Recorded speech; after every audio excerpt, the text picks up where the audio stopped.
अस्सलाम वालेकुम guys, welcome to our channel. आज एक न्यू वीडियोस के साथ हाजिर हुआ हूँ, ठीक है, जिसमें मैं आज थोड़ा सा डिस्कस करूँगा ट्रेडिंग व्यू के ट्यूटोरियल के ऊपर। ट्रेडिंग व्यू के कौन कौन से टूल्स किस किस के लिए यूज़ होते हैं और किस तरह यूज़ करना होता है, ठीक है।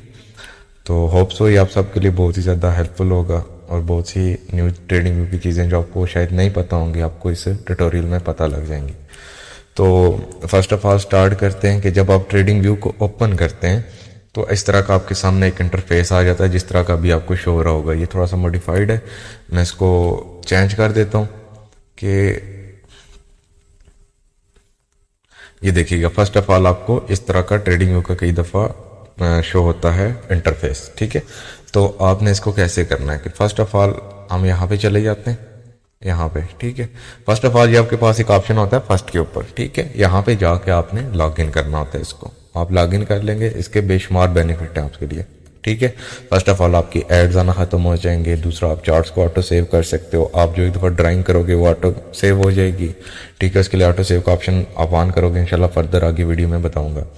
तो जब आप किसी चार्ट के ऊपर कोई अपना एनालिसिस करते हो तो वो आप नेक्स्ट फर्दर यूज़ कर सकते हो बिना एनालिसिस किए। फॉर एग्जांपल, आप एक चार्ट के ऊपर आज एनालिसिस कर देते हो और आप उसको नेक्स्ट वीक में देखना चाहते हो तो वो आपके एनालिसिस सेव हुए रहेंगे, ठीक है। आपको बार बार एनालिसिस करने की ज़रूरत नहीं पड़ेगी।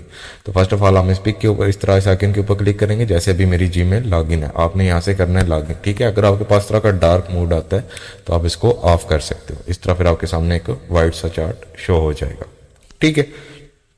इसके सामने आपके पास एक लिखा हुआ है CAD-JPY, ठीक है। ये एक पेयर का नाम है जो आपके पास लिखा होता है इस तरह। आप इसके ऊपर क्लिक करते हो, जब इसको यहाँ से आप कैंसिल कर दो, जब आप ये देखें CAD-JPY लिखा हुआ है तो आपको नजर आ रहा होगा डिफरेंट CAD-JPY आ रहे हैं आपके सामने, ठीक है। इनके आगे आपके सामने लिखा हुआ है FXCM, ONDA, Forex.com, पेपरस्टॉन, 8cap, ice, ठीक है। इस तरह से IC market, Capital.com, black bulls. तो ये जितने भी इस तरह आगे से लिखा हुआ है तो ये प्रोवाइड बता रहे हैं कि ये जो चार्ट है आपको इस ब्रोकर की तरफ से प्रोवाइड किया जा रहा है, ठीक है। तो आप इनमें से किसी को भी यूज कर सकते हो, ओके। तो फॉर एग्जांपल मैं FXCM का यूज कर लेता हूँ, ठीक है। ये मैंने ओपन कर लिया FXCM का चार्ट। अब इसके सामने फिर एक प्लस का आइकन आता है, ठीक है। कंपेयर एड सिंबल, इसको हम छोड़ देते हैं, ठीक है। अब यहाँ पे आपके सामने क्या 15 आ रहा है, 12 मंथ बहुत कम यानी कि स्टार्ट में शो होता है, फर्दर होना स्टार्ट हो जाएगा, किसी को VIP में शो होगा। तो यहाँ पे आप 12 मंथ के ऊपर सॉरी ये आपके सामने M15 शो हो रहा होगा, ठीक है। इसका मतलब टाइम फ्रेम, यानी कि टाइम फ्रेम से क्या मुराद कि जो आपके सामने इस टाइम चार्ट शो हो रहा है ये 15 मिनट का है। 15 मिनट से मुराद कि यहाँ पे आपको जो एक कैंडल शो हो रही है रेड एंड ग्रीन, ठीक है। आप सबको पता होगा इनको कैंडल्स कहते हैं। तो ये जो कैंडल्स आपको शो हो रही हैं ये आपके सामने एक कैंडल 15 मिनट की है, ठीक है। फॉर एग्जाम्पल मैं इसको 1 मिनट के ऊपर कर देता हूँ, ठीक है। तो ये देखें, अब ये आपके सामने एक कैंडल शो हो रही होगी जो है 1 मिनट की, ठीक है। इसका यहाँ पे टाइम भी चल रहा है 34 सेकंड 33 सेकंड रिमेनिंग है इस कैंडल को क्लोज होने में, ठीक है। उसके बाद आपकी नेक्स्ट कैंडल स्टार्ट हो जाएगी। एज इट इज आप इसको 1 आवर पे ले जाओ तो ये अब आपके सामने जो कैंडल शो हो रही है ये एक कैंडल 1 आवर की है, ओके। इसके सामने फिर आपको इस तरह का कैंडल स्टिक का ऑप्शन शो होता है जो आप यूज करते हो, ठीक है। ये आपके सामने कैंडल है, आप यहाँ पे हेलो कैंडल यूज करना चाह रहे हो ये इस तरह से हो जाएंगी, ठीक है। आप यहाँ पे लाइन शो करना चाह रहे हो ये लाइन चार्ट हो जाएगा। तो ये आपके ऊपर डिपेंड करता है, ठीक है। तो मैं कैंडल्स ही यूज करता हूँ, सबको कहूंगा कि कैंडल्स ही यूज करें, ठीक है। तो आपने इस तरह की कैंडल्स को यूज करना है। उसके सामने यहाँ पे आपके पास एक इंडिकेटर है, ठीक है। अब इस इंडिकेटर के ऑप्शन पे जाके आप यहाँ पे कोई भी इंडिकेटर सर्च करके एक न्यू इंडिकेटर लगा सकते हो। फॉर एग्जाम्पल मैं यहाँ पे RSI को सर्च करता हूँ, ठीक है, रिलेटिव स्ट्रेंथ इंडेक्स। तो इसको मैं सर्च करके यहाँ पे मैं क्लिक करूंगा तो इस तरह का ही नीचे इंडिकेटर का इंटरफेस आ गया, ठीक है। तो आप जब इसको लगाना चाहो यहाँ से कोई भी इंडिकेटर आप अप्लाई करना चाहो तो कर सकते हो, और ये आप इसको क्रॉस कर दो आगे से तो ये इंडिकेटर आपका खत्म हो जाएगा, ठीक है। उसके बाद फिर आपके सामने यहाँ पे एक ऑप्शन शो हो रहा होगा चार्ट्स का, इंडिकेटर टेम्पलेट्स का, ठीक है। ये आपके सामने इस तरह शो हो रहे हैं और यहाँ पे आप इंडिकेटर के सामने एक न्यू आपके पास इंडिकेटर छोटा सा आइकन शो हो रहा होगा, जिसका मतलब है कि जो इंडिकेटर आपने फेवरेट्स के अंदर ऐड किए हैं, ठीक है। जब आप यहाँ पे इंडिकेटर पे जाते हो ये देखें स्टार का ऑप्शन आ रहा होगा आपके सामने। मैं यहाँ पे कोई इंडिकेटर सर्च कर लेता हूँ RSI, ठीक है। अब ये देखें ये कॉर्नर आ गया, RS स्ट्रेटेजी आ गया। तो इसको अगर मैं स्टार पे क्लिक कर दूंगा ये मेरे फेवरेट में ऐड हो जाएगा, ठीक है। अब फेवरेट में जो इंडिकेटर में ऐड करूंगा तो मैं यहाँ से एक छोटा सा जो कर्सर मेरा फेवरेट का इसके ऊपर क्लिक करूंगा, ये जितने इंडिकेटर मैंने फेवरेट के अंदर ऐड किए हुए हैं ये ऑटोमेटिकली यहाँ मुझे शो हो जाएंगे। मैं यहाँ पे क्लिक करके किसी भी इंडिकेटर को अप्लाई कर सकता हूँ। ओके। उसके बाद इस टूल के अंदर आते हैं जो आपके पास टूल बार है, ठीक है, जो आप एनालिसिस के लिए यूज करते हो। ये आपके सामने एक ऑप्शन आता है ट्रेंड लाइन टूल्स का, ठीक है। इसको आप ट्रेंड लाइन के लिए यूज करते हो एज इट इज, अगर आपने कोई फॉर एग्जांपल ट्रेंड लाइन लगानी है इस तरह से, ठीक है, और ये आपने एक ट्रेंड लाइन लगानी है इस तरह से फॉर एग्जांपल, तो ये आपके लिए यूज होता है, ठीक है। और इस ट्रेंड लाइन के ना मिड में आपको ये एक डबल छोटा सा सर्कल टाइप नजर आ रहा होगा, या आप इसके ऊपर क्लिक करते हो आपके पास सेटिंग का ऑप्शन आता है। यहाँ पे आप जाके आप यहाँ पे ट्रेंड लाइन के मिड में कुछ लिखना चाहते हो, फॉर एग्जांपल मैं ट्रेंड लाइन लिख देता हूँ, ये मैंने लिख दिया। अब इसको मैं लाइन के चार्ट के मिडिल में करना चाहता हूँ, फॉर एग्जांपल ये टेक्स्ट लाइन टॉप के ऊपर, यानी कि लाइन के ऊपर, लाइन के नीचे, या लाइन के अंदर ही मिड में, ठीक है। तो मैं मिडिल सेलेक्ट करूंगा और मैं सेंटर सेलेक्ट करूंगा, ये यानी कि जो लाइन के आप मिडिल में लिखना चाह रहे हो, लेफ्ट पे लिखना चाह रहे हो, राइट पे लिखना चाह रहे हो, सेंटर पे, तो मैं सेंटर करूंगा, ठीक है। मैं सेंटर करके यहाँ पे आप इसको सेव एज भी कर सकते हो। फॉर एग्जाम्पल ये मैं ट्रेंड लाइन के नाम से ही सेव कर लेता हूँ, ठीक है, ये मैंने सेव भी कर लिया यहाँ पे, और मैं इसको एड ओके कर लेता हूँ। ये देखें आपके पास एक ट्रेंड लाइन लिखा हुआ आ गया, ठीक है। अब यहाँ पे आप आ चुके, आपने ट्रेंड लाइन का आइकन को सेव किया हुआ है, तो अब यहाँ पे जाके अब आप यहाँ पे देखें आपने ट्रेंड लाइन कहाँ लिखा हुआ होगा, ये अब ये मैंने ट्रेंड लाइन लिखा हुआ है, ठीक है। मैं इसके ऊपर क्लिक करूंगा, ये ऑटोमेटिकली ट्रेंड लाइन यहाँ पे लिखा जाएगा, ठीक है। उसके बाद इसी के ऊपर आप क्लिक करते हो, ये नीचे आपके पास डिफरेंट आ गए, ऑप्शंस आ गए, ठीक है। तो इनमें से जो हम ज्यादा यूज करते हैं वो हॉरिजॉन्टल लाइन हम यूज करते हैं, एक सीधी लाइन जो हम लगाने के लिए यूज करते हैं, ठीक है। इसका भी लिखने का स्टाइल एज इट इज जैसे आप ट्रेंड लाइन के अंदर लिखते हो। उसके बाद जो आप ज्यादा टूल यूज करते हैं वो आप पैरेलल चैनल यूज करते हैं, ठीक है, ये एज इट इज। अब ये आपके पास एक चैनल है, जब यहाँ पे एंड हुआ आप इसको क्लिक करके यहाँ पे भी करोगे तो ये आपके पास एक ऑटोमेटिकली चैनल ड्रा हो जाएगा, ओके। मैं इसको रिमूव कर देता हूँ। तो उसके बाद फिर आप जो यूज करते हो बस, यानी कि इस ऑप्शन के अंदर आप ज्यादातर यही यूज करते हो, ओके। इसके नीचे का आपके पास ऑप्शन है, ठीक है, फिब टूल के नाम से, जो आप फिबोनाची को यूज करते हो। तो ये आपके पास फिबोनाची का टूल होता है जिसको आप इस तरह से कुछ ड्रा करते हो, ठीक है। मैंने इसकी कुछ अपने अकॉर्डिंग सेटिंग की हुई है, ये अगर आपको मैं डिफॉल्ट के अंदर जाके दिखाऊं रीसेट करके, तो ये आपके कुछ इस तरह से नजर आता है, ठीक है। तो आप इसकी अपनी सेटिंग जो भी आप करना चाहो बेहतर लगे आप कर सकते हो। उसके बाद आपके यहाँ पे एक नीचे का ऑप्शन शो होता है इस तरह ज्योमेट्रिक शेप्स का, ठीक है। इसको आप थोड़ा सा यूज करते हो, फॉर एग्जांपल रेक्टेंगल, इसमें आप ऑप्शन ज्यादा यूज करते हो रेक्टेंगल का, सपोर्ट एंड रेजिस्टेंस ड्रा करने के लिए, ऑर्डर ब्लॉक ड्रा करने के लिए, वट। तो यहाँ पे आप इसको इस तरह से ड्रा करते हो, ठीक है। अब आपने यहाँ पे एज इट इज जैसे ट्रेंड लाइन के अंदर लिखते हो, आपने अगर इसके अंदर कुछ लिखना है like FG, order block, breaker block, mitigation block, rejection block, कुछ भी आपने लिखना है तो आप लिख सकते हो यहाँ पे सेटिंग पे जाके, ठीक है। मैंने ऑलरेडी लिखा हुआ होगा, टेम्पलेट के अंदर सेव होगा, तो मैं आपको शो करा देता हूँ। जैसे ही मैंने ऑर्डर ब्लॉक लिखा हुआ है, मैं इस ऑर्डर ब्लॉक को इस तरह क्लिक करूंगा तो यो भी इसके मिड में लिखा हुआ आ गया, ठीक है।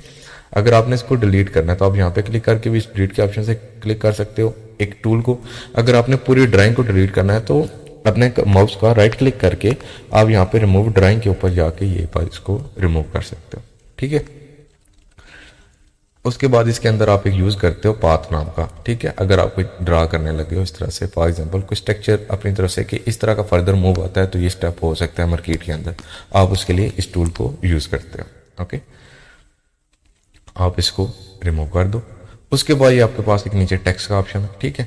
आप यहाँ पे कुछ भी लिखना चाहते हो आप इसको ऑप्शन को यूज करके यहाँ पे सेव कर सकते हो, ओके। उसके बाद आपके नीचे एक ऑप्शन है, इसको हम इतना ज्यादा यूज नहीं करते, ठीक है। ये एक स्केल का ऑप्शन है हमारे पास, इसको हम यूज करते हैं परसेंटेज आइडेंटिफाई करने के लिए या पिप्स को चेक करने के लिए कि हमारे पिप्स कितने बनते हैं वहां तक। तो हम इसके ऊपर क्लिक करेंगे, ठीक है। तो इस तरह से यहाँ से मैंने इसको यहाँ तक ड्रा किया, तो यहाँ पे मेरे पास first of all percentage show हो रही है, और परसेंटेज से आगे मेरे पास एक 45.3 शो हो रहा है। तो ये हमारे पास पिप्स हैं कि यहाँ से लेके यहाँ तक जो हमारे पास पिप्स बनते हैं वो 45.3 पिप्स बनते हैं, ओके।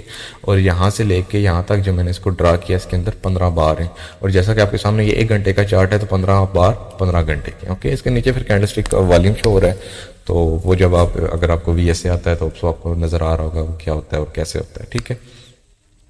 तो यही कुछ मैन ऑप्शन थे जो आप इस तरह से ड्राइंग के लिए अपने लिए यूज करते हो, ओके। तो यहाँ पे अगेन आता हूँ, तो ये आपके सामने एक चार्ट का ऑप्शन होता है, यहाँ पे इस आइकन के ऊपर क्लिक करके आप यहाँ से ऑटो सेव का ऑप्शन ऑन कर दो। ऑटो सेव का ऑप्शन आप ऑन करोगे, फॉर एग्जाम्पल आप किसी चार्ट के ऊपर कोई ड्राइंग करते हो, मैं दिखा देता हूँ, आपको दिखाऊंगा इंशाल्लाह। तो ये जो आपके सामने एक ड्राइंग होगी आपके पास ऑटो सेव हो जाएगी, ठीक है। तो इसका बेनिफिट ये होगा कि जब आप किसी चार्ट के ऊपर ड्राइंग करते हैं आपको दोबारा उसके ऊपर एनालिसिस करने की जरूरत नहीं पड़ेगी। फॉर एग्जांपल मैंने आज ही एनालिसिस किए थे, कुछ गोल्ड के लिए मैं सेटअप लगा के बैठा हुआ था, ठीक है। तो मैं आपको दिखा देता हूँ कि ये देखिएगा, ये मैंने पहले के एनालिसिस किए हुए थे गोल्ड के, ठीक है। तो ये ऑलरेडी मेरे सेव है, ठीक है। ये क्या है, ऑटो सेव हुआ हुआ है, ठीक है, ऑटो सेव का आइकन है। उसके बाद में यहाँ पे देख लेते हैं, हमने यूएसटी कैड के एनालिसिस किए हुए थे, ठीक है। तो ये देखिएगा ये भी सेव है, ठीक है। उसके बाद हमने GBP/NZD के एनालिसिस किए हुए थे, ये भी अल्हम्दुलिल्लाह से सेव है और बड़ा ज़बरदस्त परफेक्ट हमारा गया है। TP भी हमारा ऑलमोस्ट 2SL का, ठीक है। मैंने ग्रुप के अंदर भेजा था, अगर किसी ने ट्रेड ली थी तो होप सो उसने प्रॉफिट को एंजॉय किया होगा, ठीक है। गोल्ड का भी मैंने सारे एनालिसिस आपको ग्रुप्स के अंदर दिए थे। तो ये हमारे पास एक और चार्ट था, ठीक है। इसका भी ऑलमोस्ट 1:1 का TP हमारा हिट हुआ है, ठीक है। अभी टिल SL तो हिट नहीं हुआ, लेकिन फिलहाल अगेन ब्रेक इवन अगर आपने किया हुआ था तो आपका हिट हो गया अगर आपने कुछ क्लोज की थी, ओके। ऑलमोस्ट 35 पिप के राउंड अबाउट का आपका TP हिट हुआ है, ठीक है। एक थोड़ा सा गैस ट्रेंड थी इस वजह से। तो मैं जो बेसिकली पॉइंट था वो ये था ऑटो सेल का, ओके। तो अगर आपने किसी चार्ट की सेटिंग पे जाना है, मैं अगेन CAD JPY के ऊपर ही जाऊंगा, ठीक है। वो मेरा सिंपल चार्ट है। तो यहाँ पे आपके सामने एक red and green candle show हो रही होंगी, ठीक है। आपने यहाँ से चार्ट की ये सेटिंग का ऑप्शन है, यहाँ पे जाके ये आपको बैकग्राउंड के ऊपर लाइनें कुछ नजर आ रही होंगी।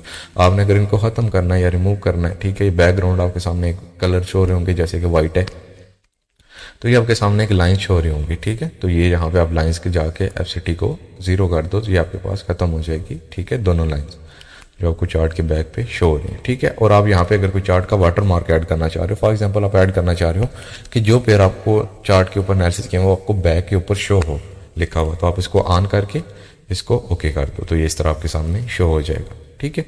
और अगर आप फॉर एग्जांपल ये कैंडल्स हैं, अब यहाँ पे आप कैंडल्स की बॉडी कलर्स को चेंज करना चाह रहे हो, फॉर एग्जांपल मैं कहता हूँ कि मैं जो बाय की कैंडल है वो मैं येलो कर देता हूँ या ब्लू कर देता हूँ, ठीक है। और रेड की मेरी जो कैंडल्स हैं, सेल की कैंडल है, उनको मैं ब्लैक कर देता हूँ, ठीक है। तो यहाँ पे कैंडल्स के बॉर्डर्स हैं, ठीक है, यानी कि जो विक्स वगैरह होती हैं ऊपर की लाइन है, आप इनको भी इन कलर के मुताबिक एडजस्ट कर सकते हो। ये मैंने बाय की कर ली और ये मैंने रेड की कर ली, ठीक है। तो ये आप फिर नीचे विक्स है, आप विक्स को भी सेट कर सकते हो यहाँ पे जाके, ठीक है। जो आपका कैंडल का कलर है वही आप विक का रख दो, तो इस तरह आपके सामने ये सारा चार्ट सेव हो गया। इसको भी आप एज इट इज सेव करने के ऊपर यहाँ से किसी भी चार्ट सेटिंग पे जाके कुछ भी लिख के, किसी भी चार्ट सेटिंग पे जाके यहाँ पे कुछ भी लिख के आप सेव कर सकते हो, ओके। तो होप सो ये आपके लिए काफ़ी हेल्पफुल होगा और बेनिफिट होगा, ठीक है। और बाकी इंशाल्लाह फर्दर ऐसी वीडियोज़ के लिए हमारे साथ जुड़े रहिए एनालिसिस के लिए, ठीक है। आप एनालिसिस के लिए ग्रुप्स को ज्वाइन कर सकते हैं और फर्दर इंशाल्लाह आपके पास बेहतरीन एनालिसिस भी आएंगे, लाइव एनालिसिस भी हुआ करेंगे, डेली की फोरकास्ट भी हुआ करेगी मार्केट की। और अगर आप किसी चार्ट को सेव करना चाहते हो तो ये आपके पास एक कैमरा का ऑप्शन होता है, आप इसको इसके ऊपर क्लिक करते हो, डाउनलोड इमेज के ऊपर जाते हो तो आपकी इमेज ऑटो सेव होके आपकी गैलरी में चली जाएगी, लैपटॉप मोबाइल किसी के भी, आप उसको फर्दर यूज़ कर सकते हो, ठीक है। तो ये था आपका ट्यूटोरियल आज का ट्रेडिंग व्यू का। तो उससे काफ़ी आपके लिए हेल्पफुल साबित हुआ होगा। बाकी अगर किसी ने हमारा ग्रुप अभी तक ज्वाइन नहीं किया तो ग्रुप ज्वाइन कर ले फर्दर डिटेल्स के लिए, फ्री ऑफ कॉस्ट क्लासेस के लिए, फ्री ऑफ कॉस्ट सिग्नल्स के लिए। तो इंशाल्लाह आपको काफ़ी बेनिफिट मिलेगा, ठीक है। जो सर्विसेज आपको पेड मिल रही हैं वो हम आपको फ्री ऑफ कॉस्ट प्रोवाइड करेंगे। Thank you so much. अल्लाह हाफिज़।